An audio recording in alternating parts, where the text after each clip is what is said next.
take control of your mind and your thoughts and focus on your breathing.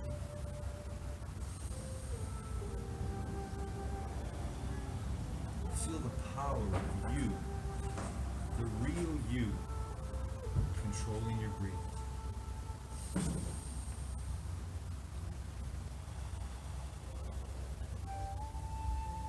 The real you is always present right now.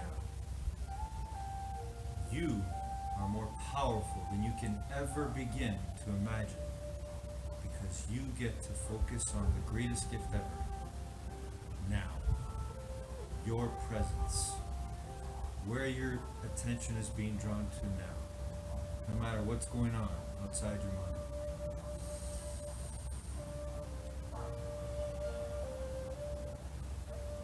Feel the power of your breathing.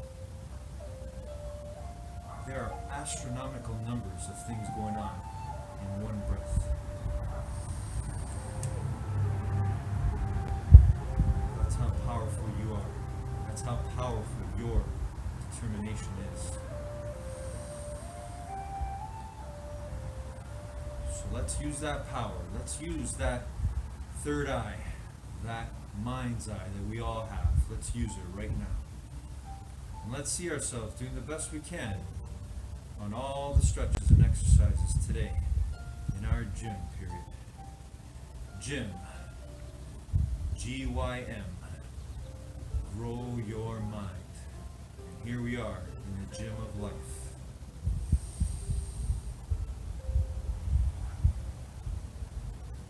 Growing our minds and growing our bodies. Taking control of what we truly are. Simply being. Human being. The most powerful energy thing in the universe. That's who you really are. So see yourself right now. See it in your mind. Because whatever you see in your mind, you can make real with your eyes open. Everything created with your eyes closed can be made real with your eyes open.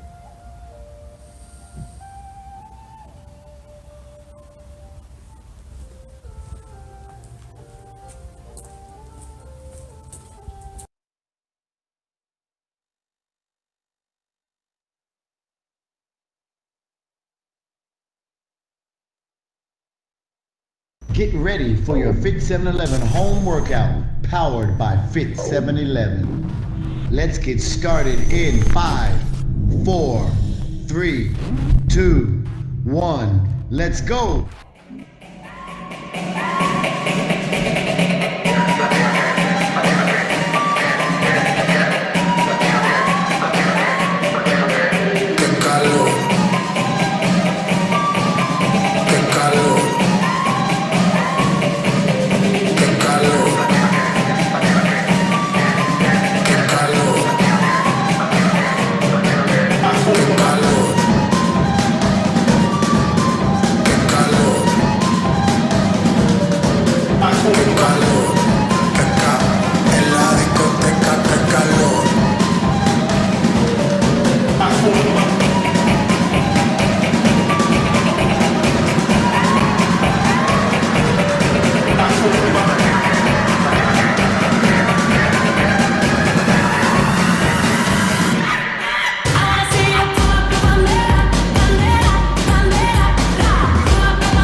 martella di mezzo, va di testa.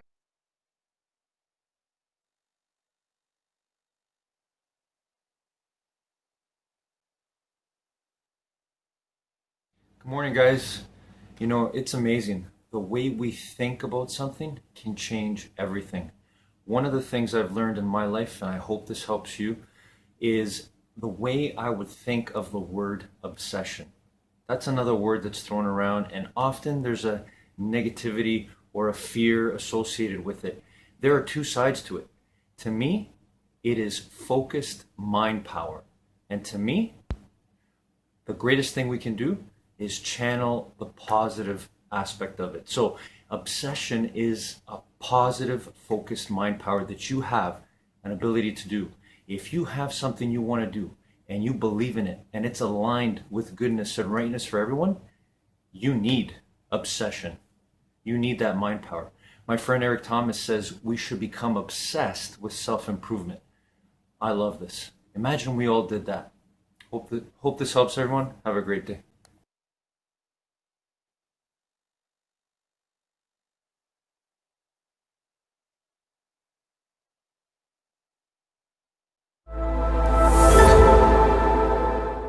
Hey everybody, it's Brendan. I want you to make sure you write the date in your journal or in your piece of paper or on your napkin, wherever you're writing, okay?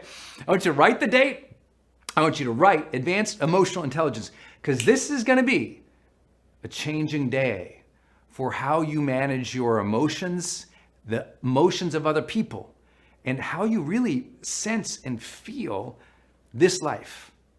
I'm gonna begin with just a few points about why I believe most people don't have more emotional intelligence, and why this topic isn't more valued in not only, the greater world or our educational system or our political system or in some of our organizations around the world, or even some of our teams and some of our families.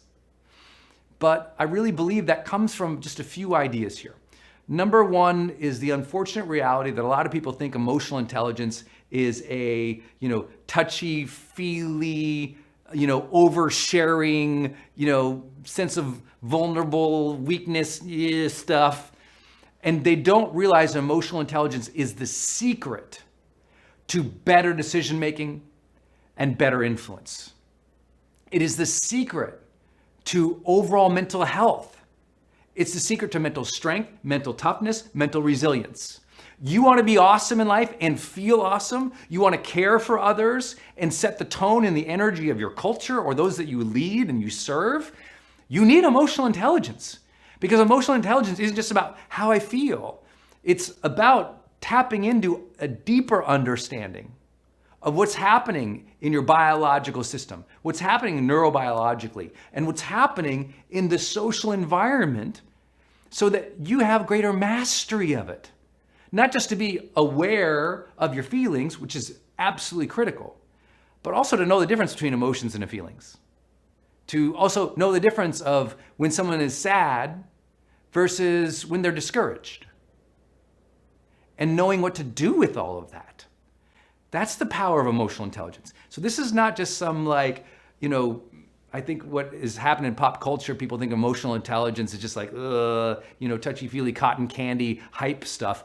No, it is literally the foundational principle of having a great life. You have to be more engaged, aware, and greater in your personal power related to your emotions, especially now. Can I get an amen on the first of the day, first of the month? I mean, it's like, these are difficult times. So we're going to really dive deep into this, and we're going to make it about mental toughness and mental resilience in this year, not just about like touchy-feely.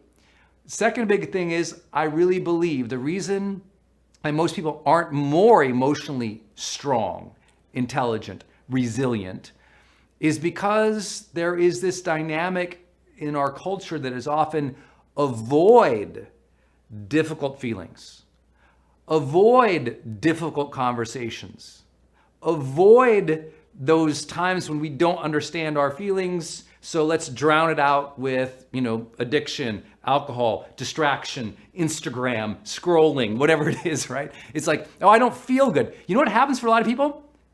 They don't feel good about themselves or their relationships or their businesses or their teams or their life. So they pick up the phone and they go scrolling for life.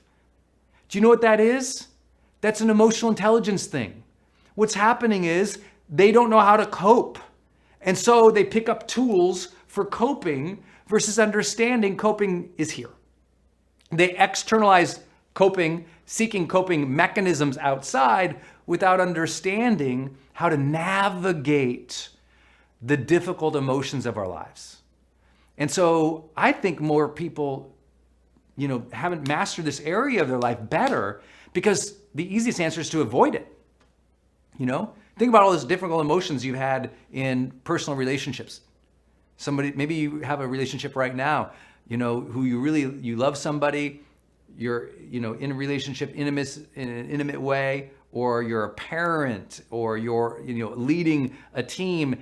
And there's all this difficult emotion to manage right now, People are discouraged. There's a lot of vitriol and outrage out there.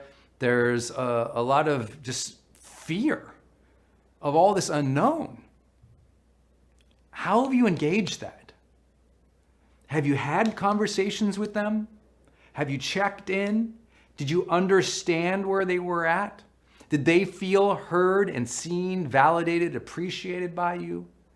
Or are you so struggling just to deal with yourself that you even forgot other people? Because that happens too. But we're going to go from this conversation of avoidance to engagement today. And that is the foundational tool in all of emotional intelligence is engaging it, right? Engaging those difficult emotions, engaging those difficult conversations, engaging those difficult people instead of hiding. This is that important time to be doing that. I get how easy it is to say, I don't want to deal with that. You need to learn how to deal with it. Straight up, you need to get at level 9 out of 10 in order to navigate these next few months well and lead others. And you got to give yourself an assessment. I'm going to ask you to do that right now. I know so many people, they don't understand the importance of scoring different skill sets of their lives. And so they just kind of go through life hoping to get better. But one thing that we know from high performers is they're willing to score themselves. They're willing to, on a consistent basis, they give themselves grades or scores about how they're doing. How have you handled your emotions this year on a scale of 1 to 10? 1, you just not good. Okay, let's call 0 dead. Okay, 1, it's been a struggle, and it's been terrible. 10, you feel like impressed by yourself. This year has been pretty good. Like you've handled all of this emotion pretty well. Where have you been? 0 to 10. Okay, maybe even you might just share it in the chat right here. How you been here? It's okay. Sometimes just sharing is the first step here. Okay, now let me ask you about how have you dealt with the emotions of others on 0 to 10. 0, they freak me out. I don't want to deal with them. 10, I've been doing pretty good, Brendan. Thank you. I've been a great leader, a great parent, a great caregiver, a great manager. I've been doing real good. Where have you been? You got to think about that constantly, like personally, how am I managing my emotions and socially? And the more that we're aware of these things and evaluating these things, the more our brain's gonna go, let's get better. Like your brain is great at gamifying, right? When you give yourself a score, your brain goes, I wanna get better.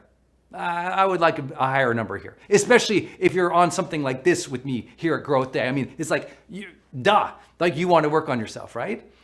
So I know that sometimes it can be discouraging when we talk about measuring yourselves or giving yourself a score here. Some people say, Brennan, I've been a level 5 and with my emotions for a decade. I feel crappy. Thanks for making me score myself. Okay. But listen, that's going to lead to this next point. Many people confuse emotional intelligence with a conversation about who they are versus skill set. What do I mean by that? Well, emotional intelligence is a skill. it's not about yourself or even just your overall personality or identity. It's a skill, right? It's an area of your life to be managed, improved upon, navigated, and it doesn't represent you. So many people think when they're, they have or experience sadness that, oh, I'm a terrible person. I have all these reasons to be happy. Why can't I just be happy? But I'm feeling sad right now. What a piece of crap I am. And they literally start speaking negatively of themselves because they have or experience or feel an emotion. But an emotion is not you. An emotion is not you.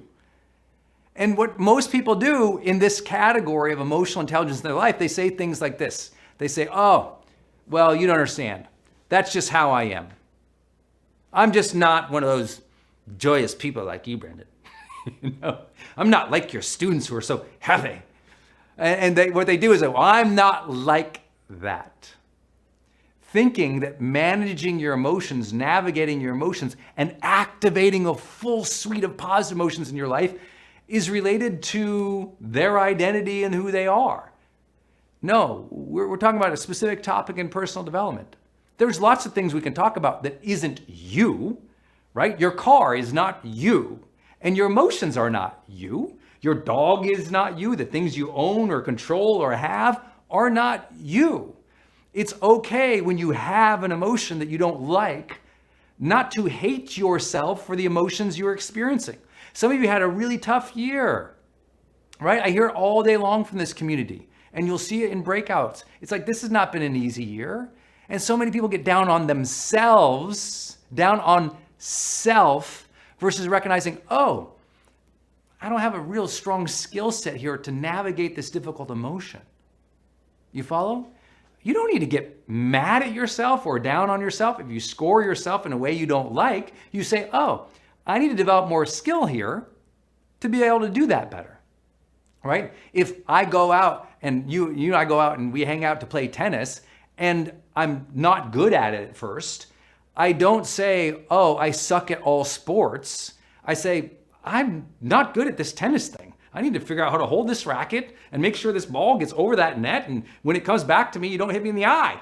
It's like, you have to realize your emotional life and navigating it, it's a skill set.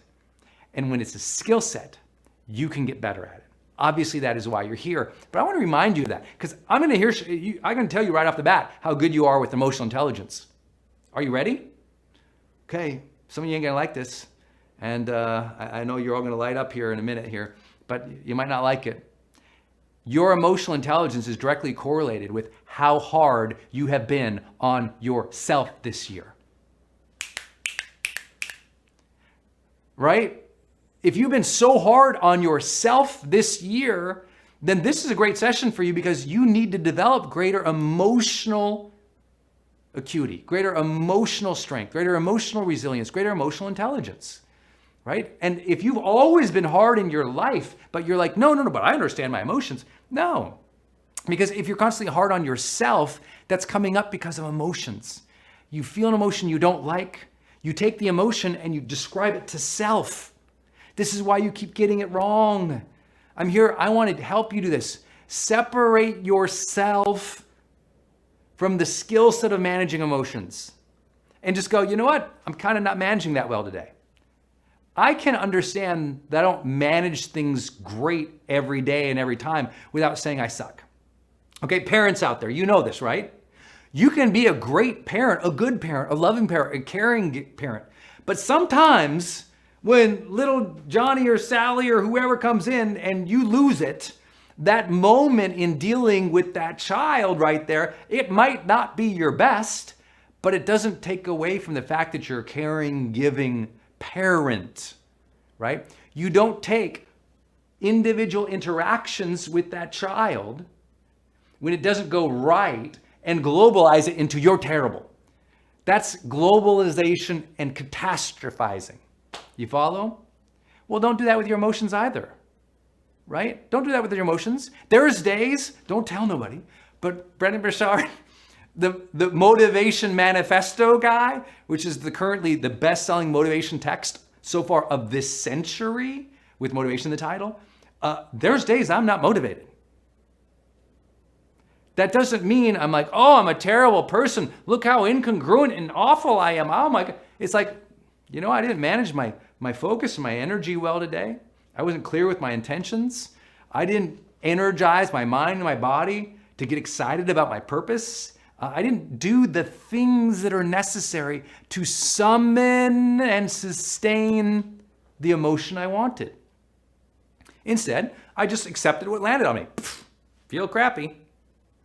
And now what do you do when you feel crappy? These are the things we're going to talk about today. So I hope this is helpful. And I'm kind of going over why people really struggle with this. And I know it might feel really negative up front, but I'm trying to tell you, this is why more of our culture doesn't talk about it. This is difficult. When I'm asking people to score themselves, they're like, what? How can you do that? Well, I'll share with you one last big idea about why I think people really struggle with this topic, is because they think the conversation about emotional intelligence is some way that like emotions are irrational or not as important. It's some of those people who, quote unquote, feel way left-brained, or no, I'm more of an engineering mind, Brendan.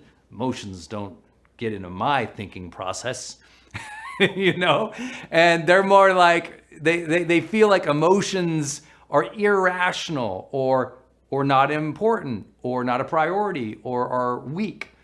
When the reality is your wellness and your decision-making and your interactions with others is predicated upon your ability to have holistic contemplation. What do I mean by that? You can't make a decision if you X out emotion. There's the logical and the emotional, and these things are always talking to each other. You can't separate them. And the more you try to separate them, the more life becomes miserable. Because what happens is you become an incredibly analytical person who doesn't feel anything.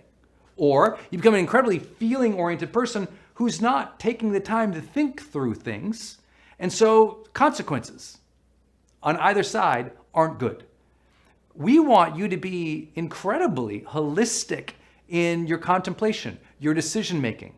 And that means your whole body, mind, life comes into how you live and experience life. We want you fully activated, heart, mind, body, soul, to enjoy a great life. That's part of emotional intelligence, right? But we don't say that often, so people go, emotions. And it's like, oh, no. If you've been a person who's like, emotions, I bet your happiness meter is lower than you think it is. I bet if you took a life satisfaction score or you really contemplate about where you're at, you'd realize life should feel better. Do you know how many people I know and coach who they're so successful? I mean, they have it all and they're so smart and they're completely unfulfilled. They're unfulfilled. They're disengaged and they can't quite explain why. It's because they haven't been managing their emotions well. They haven't brought emotion into life. It's like they have relationships, but the relationships don't have pop and vibe and spirit and joy, right? It's like they do tasks every day, but they don't feel the day. And that's what I'm always sharing with you guys. It's about feeling the day. After you have everything you wanted in life, what do you want more of? You want to feel the day more. A sense of connection and meaning and fulfillment and satisfaction and intimacy and joy and vibe and pop, right? That's what we want. So emotions aren't something to crowd out. Emotions are something to navigate. Emotions are something to summon. Emotions are something to spark with others. And emotions are something to utilize to sense the wholeness and the beauty of life.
que te va a poner la canción que dice, ¿estos son Reebok o son Nike? Sí, sí. Pero, ¿cómo se llama? ¿Cómo se llama? ¿Son Reebok o son Nike? A ver, compláceme, que me gusta mucho la canción. Está muy pegada la canción. Está muy pegada la canción. Está muy pegada la canción. Esa misma es, esa misma es. So go on, some more, baby. Baby, tonight's like fuego. We might be feeling dinero. We might kill it, it's gonna go, baby.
Testa Barberis, poi cerca la sforbiciata pronta, Simi, che gol! Simi ha pareggiato il Crotone al 65esimo, che gol di Simi, la rovesciata di Simi.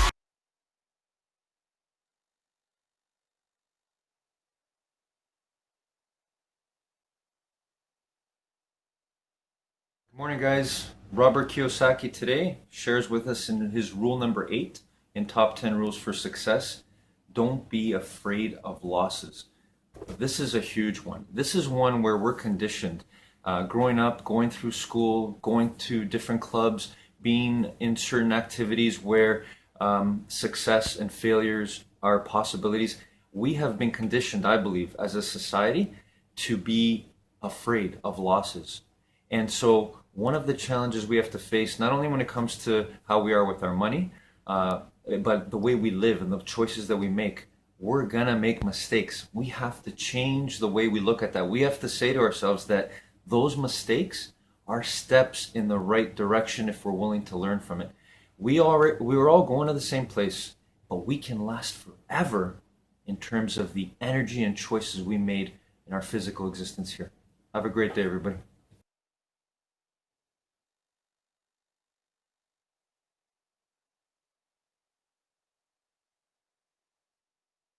The first is lean in on service. I'm here to serve, I'm here to help, I'm trying to do something of good. What's the intention behind this thing you're about to do? If you're gonna go on stage, what's the intention? Is the intention to hurt somebody, to screw somebody over, to lie to them, to cheat? No, hopefully not. The intention is good, the intention is positive. You wanna serve, you wanna help, you want your message to hopefully impact somebody's life. If you're selling a product or service, yes, you wanna make money and you're trying to solve a problem, you're trying to help people. So anytime I make it about you, the people watching it, I make it personal. I focus on service instead of focusing on me. How am I received? How are you liking me? How is that guy who passed by? What is he thinking about me? Anytime I can focus on other people and the value that they're hopefully going to get, at least with the intention. I wouldn't be maybe so bold or brave to say, no, this is going to be my best video ever, but it's my intention always. It's my intention to try to make the best video I've ever done and give as much value as I can and to serve, and hopefully one person is touched by this video and it means something to them, right? So when you're afraid to do something, focus in on service.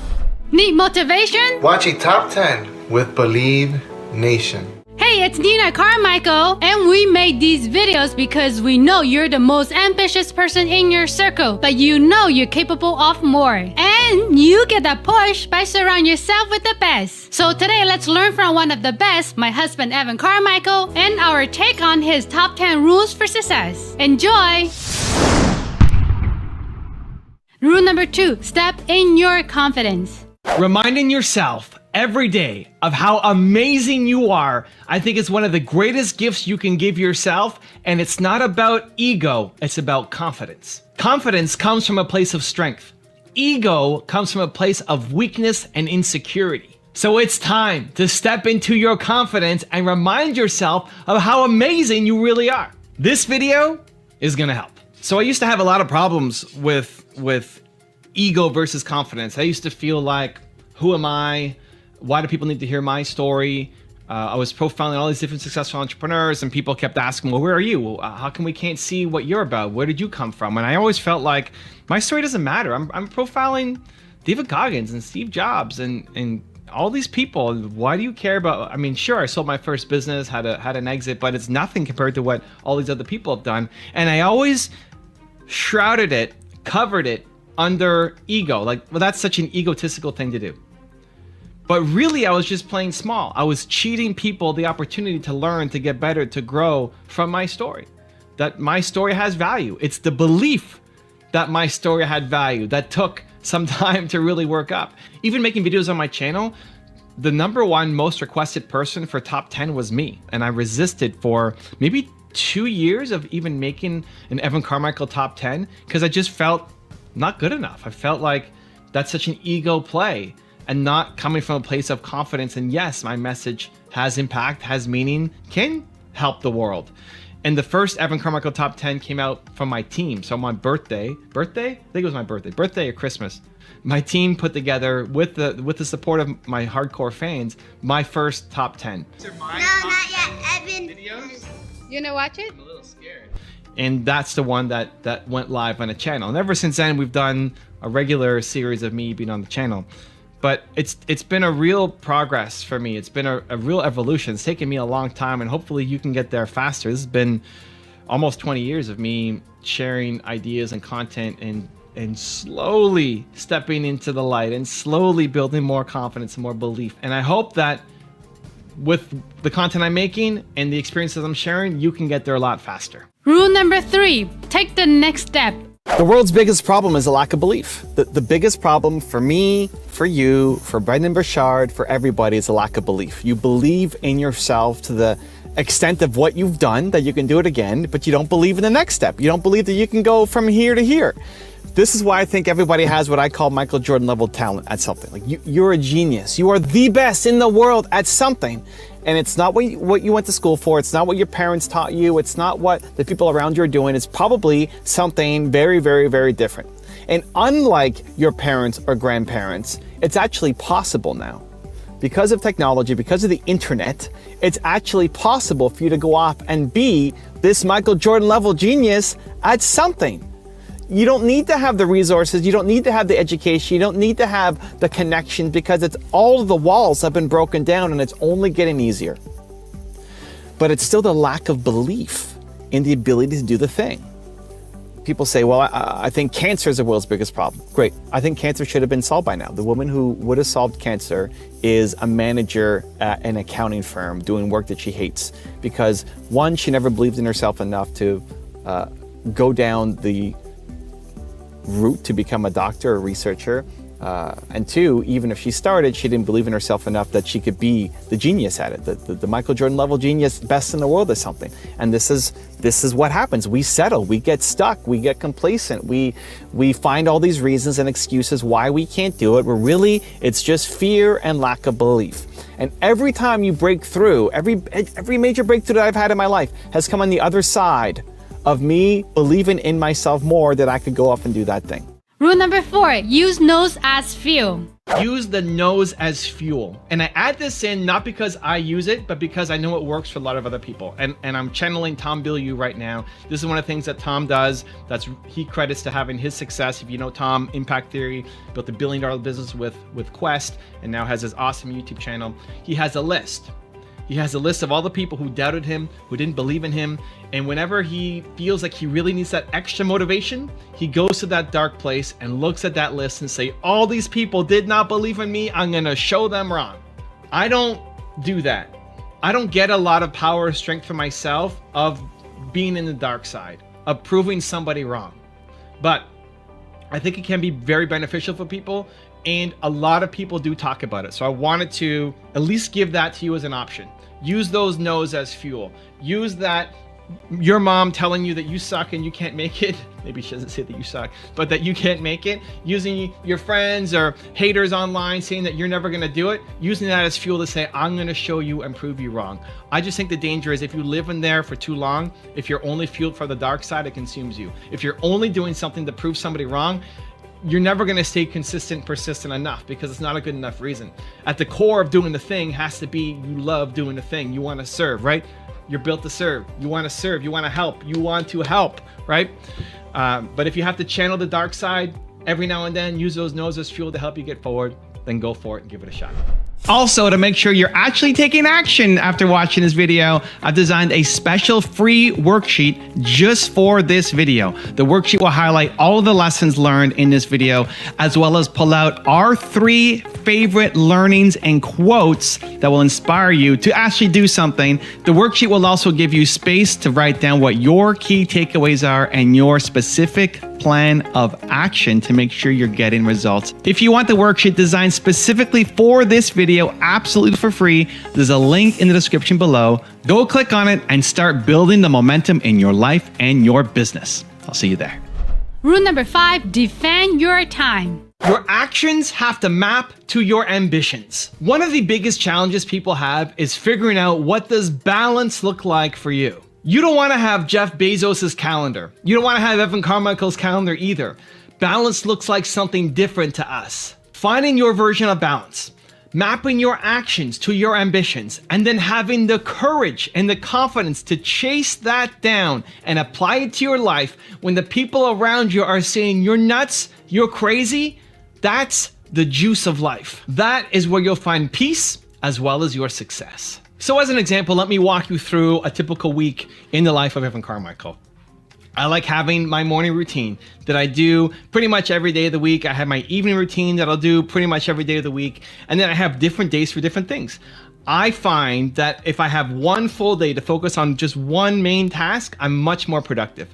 So on Mondays is my mentoring day, and I'm spending the whole day mentoring the people on my team. We're growing. We've got over 25 people on the team, and some people I talk to every week, some people every month, some people every quarter, but I spend the whole day just figuring out how can I make the people on my team better, listened to, heard, improve training, skills, all of it. That's my whole day on Monday. And all I'm doing is being in the mentoring zone. Tuesday is my YouTube day. I'm making videos, I'm strategizing, I'm planning, I'm creating. I'm all in on just making YouTube videos. My team doesn't bother me on Tuesday. Unless it's an urgent emergency, they're not connecting with me on Tuesday because I'm in YouTube mode. Wednesday is my project day. I work on the things that I want to do to grow my business, whatever project is on my mind right now. So right now, build to serve, right? Getting the book out, promoting it, working on my email campaigns and sequences and funnels and all of that is most of Wednesdays. Thursdays is my public facing day. That's when I'm doing interviews and hangouts and podcasts and being on people's Instagram shows and YouTube shows and radio shows. It's all day. It's 25 minutes on, 5-minute break. 25 minutes on, 5-minute break. My entire Thursday. Fridays is my CEO day. And so I'm doing bigger picture projects to help build my business and grow it forward. Saturday becomes fun day. Saturday is when I'm spending the day with my wife. Normally, I'm planning a new food place for us to go eat. I'm looking at festivals for us to go to and enjoy. We're in coronavirus time right now, so we're in lockdown, but it's basically non-work day, and I'm in charge of planning a day for myself and my wife to have a fun day that I know she's gonna enjoy. Sunday's family admin day, and that's when we're doing Costco and dishes and laundry, and we'll do the dishes more than just Sunday. But laundry and cleaning up the condo and going to Home Depot or whatever has to get done that's more kind of on the admin side. And when you have clearly defined days for your life, at least for my life, it prevents bleed. So for example, if we really have to go to Costco to get something, not on a Saturday. Nope, you have to defend your time. You got to defend your time because other things will constantly attack in your time. If you're ever at the point where you feel like everybody has something for you to do and you have no time for yourself, it's your fault. You haven't put the boundaries up. You haven't put the gates up. You haven't protected your time enough with the shield that you have. That's what you need to do on a consistent basis and say, I love you. I respect you. I want to help you. I want to work with you. This is my time. I can help you over here. And the caveat is when you show up for them, you're with them. Rule number 6, follow through. Act on your uncomfortable ideas. We get great ideas as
Let's go.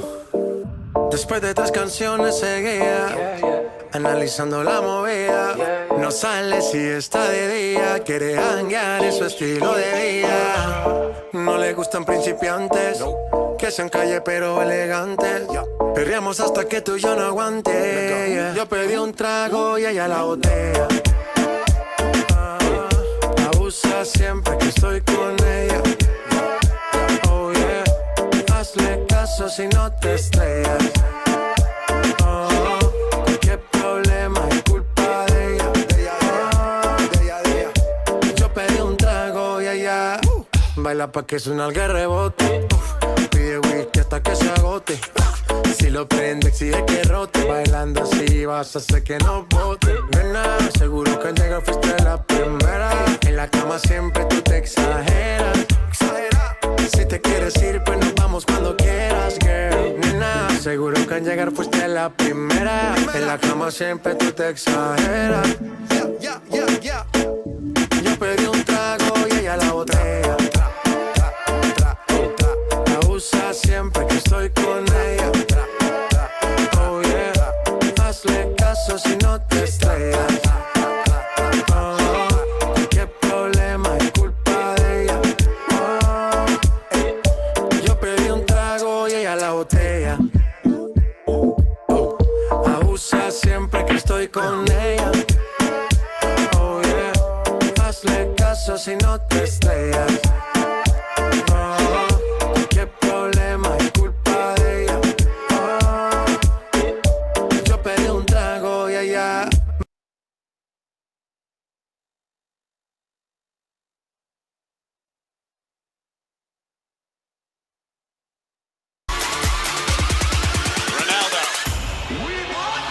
Oh, genius!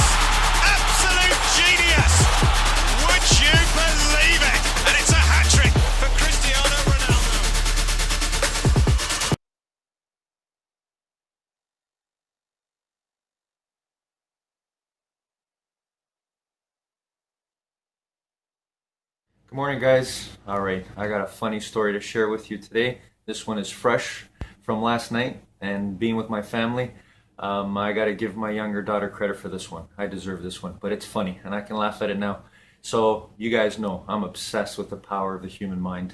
I come from a good place. I'm trying to help as many people as possible. And on being on this road to infinite mind wealth, I got to take some of my own medicine. So last night, my daughters were in a conversation. There was a bit of an argument, and I have a tendency to try to mediate, to try to come in and try to help and try to fix things right away. And my daughter last night humbled me, and I deserved it. She said, "Daddy, stop it. You know, you're being annoying." And I thought to myself, she's right. I was being annoying.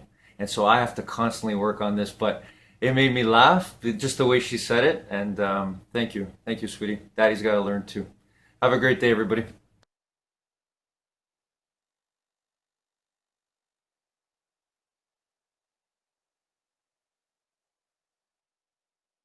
I needed to put into practice 3 simple words that would go on to change the entire trajectory of my career, my business, and my life. I still use these 3 words to this day. Are you ready for them? I want you to write them down. Simplify to amplify.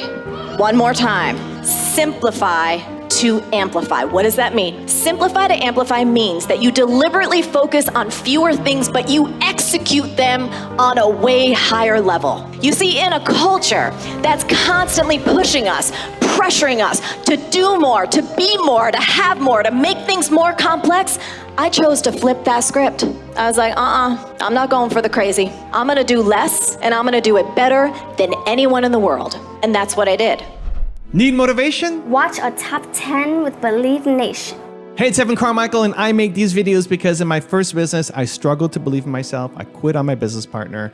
And the thing that saved me was watching the successful stories of entrepreneurs. They gave me the inspiration to keep going, as well as the strategies of what to do. And quite honestly, I still need their stories and motivation today as well. So today, let's learn from one of the best, Marie Forleo, and my take on her top 10 rules of success. Enjoy. I proactively chose to walk away from over $1 million in annual revenue. Now, let's be real. As an entrepreneur, was that scary? Oh my God, I was terrified. At that particular stage in my business, $1 million coming from the background that I come from, that was more money than I'd ever thought I'd see in my whole damn life. So no, that decision was not easy and it was not comfortable. And my peers at that time thought I was nuts. I remember one saying to me like, "Marie, what are you doing? This is crazy. These 2 offerings, like people are loving them. They're bringing in so much money. You're just getting traction. Why are you doing this?" My heart and my intuition, my inner wisdom knew what was up. It knew that this simplify to amplify path was the way for me to get to that joyful and impactful and profitable life I desired. Now, like me, maybe there's some things in your life right now that you're ready to sunset. Maybe there's some things for you that you might have outgrown. Now look, I get it. It's scary. And it's even scarier if the things you're considering walk away from are actually working. When there's nothing wrong, when they're making you money, when they're good enough. But when your heart, when your soul is telling you that you are meant for more, when you know there's another possibility for you if you only make the space, you have to have the courage to step back, to reassess and recreate your own success on a much higher level. Rule number 2 is be better at quitting. I think understanding your risk averseness as a human being is very important. And let me tell you what that means. For me, financially speaking, I'm fairly risk averse. So because of my upbringing, because of this kind of perpetual financial scarcity that there was, I'm not the kind of person who's just going to burn the ships behind me and say, okay, I'm quitting my job, at the magazines and let me just start this coaching business and figure it out. It was like, no, I went back to bartending and waiting tables pretty much 7 days a week because that's what it took to keep the roof over my head and eating food while I figured out this life coaching business. So I would say for anyone listening right now, if you're thinking about quitting, take a look inside. What's your risk averseness? You know, there's a study that was done in the United States. They tracked about 14,000 entrepreneurs, and they found that those who kept their day job as they started their business were 33% less likely to fail. And so I think for anyone listening, it's like, okay, well, you may quit this job, but is there any other circumstance, whether you take another type of job, you go part-time, like what is going to be the kind of financial runway or situation that you need to give yourself an ability to see if this business could work, if starting a business is what you want to do? Rule number 3 is just be you. I think people may not get this about me, especially if they're somewhat new to watching the show. Yeah. I am one of the least social people. Like, I enjoy doing this. And Angela, you and I have worked together, you know, in B school and stuff like that. And it's like, I love being with y'all, but I decline like 99.9% of like in-person parties. Like, I'm a homebody. I am super happy at home. I am super happy just being with Josh. I am super happy just being in nature. So even though I'm able to do this because, again, I care so much about the mission and making a difference, and I'm a professional, so I show up and do what I'm here to do. But it's not like if you develop the ability to communicate effectively through your business that you all of a sudden change who you are and you have to be on all the time, 24/7, always like selling, da, da, da, da. No, it doesn't have to be like that.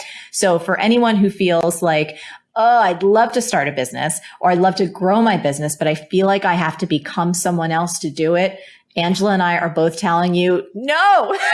Rule number 4 is focus on progress, not perfection. What would you say to people that, you know, I guess they're stuck, they're frustrated, they've been trying to get a business off the ground, or they're kind of, things just aren't working? I'd love to hear what your thoughts are and take. Yeah. Well, I think it's hard to answer in the abstract, but we'll try and poke into it from a few different points of view. So to your point, somebody doesn't want it bad enough. I think many times that can be true. So if we take your premise that entrepreneurship is kind of like the new cool thing to do and everybody wants to do it, I think sometimes it's over glammed and folks think it might be easier or the success will come faster than perhaps they think it should.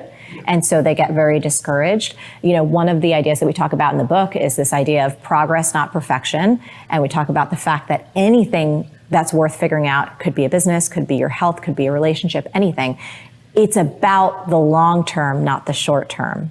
And so that's one piece of it. But I think in terms of feeling stuck, I think we all really can feel stuck in our lives from time to time. But if you do embed this belief, everything really is figure outable, it gives you this energy to get up and go again. And get up and go again. And the initial idea that you had perhaps for the business or the product or whatever it is that you want to sell, that might not work. But if you keep going in that direction and you keep challenging yourself to be creative and innovative, take feedback on, look at things from a new point of view, you might wind up pivoting and going someplace else. So for example, in my own life, you know, the business I started 20 years ago is not the business that I run today. And I think to survive as an entrepreneur, you have to be incredibly nimble and flexible and to keep evolving yourself. Otherwise you get left in the dust. So I don't know if that helps put a frame on, you know, or give an answer to your question, but I think that I would say to someone, whatever it is that you want to figure out, you have got to be willing to devote the lion's share of your time, energy, and effort to this thing for the foreseeable future. It's a long game. It's a really long game. And if you're not willing to, I think that's a red flag that this may not be the thing for you. Everything worthwhile that I've figured out, I've been willing to say, you know what, no matter how long this takes, I'm into it. I may have to do it just a little bit every day. I might not be able, based on my other obligations or responsibilities, I might not be able to devote 10, 15 hours a day to this, but I'm going to chip away and chip away and chip away until I conquer it. Also, to make sure you're actually taking action after watching this video, I've designed a special free worksheet just for this video. The worksheet will highlight all of the lessons learned in this video, as well as pull out our 3 favorite learnings and quotes that will inspire you to actually do something. The worksheet will also give you space to write down what your key takeaways are and your specific plan of action to make sure you're getting results. If you want the worksheet designed specifically for this video absolutely for free, there's a link in the description below. Go click on it and start building the momentum in your life and your business. I'll see you there. Rule number 5 is build your confidence. How do you get the confidence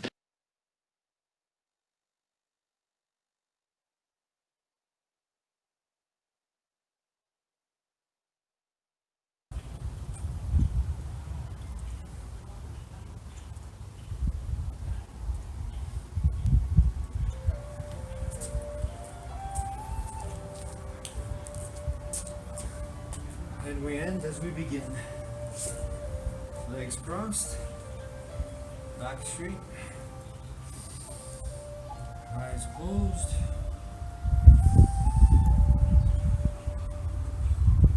Breathing in through our nose and out through our mouth. Well, the truth is, there's no ending. There's no beginning.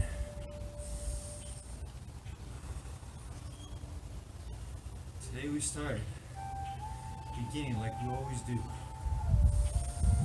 with our eyes closed, imagining going into the future.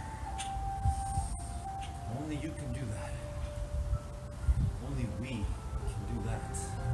It's all possible through the power of our mind and our thoughts. But we have to control that mind and those thoughts.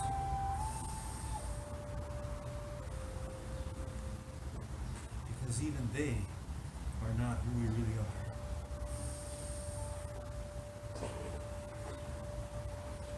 To control our minds, to master our minds, we have to simply be here, now, present. That's our super determination. Imagine all of us united with our thoughts, mind and body as one, all together, right now.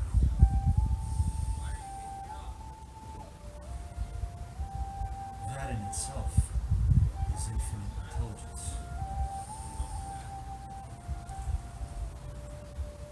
So as we end today, with our eyes closed, our back straight, our legs crossed, we know the truth.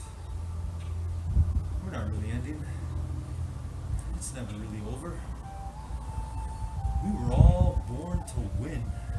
To be happy, peaceful, loving, kind, caring, mind wealthy, no matter what. That's the truth. The way we do that is now. Right now. That's why they call it presence. This is the greatest gift we have. Right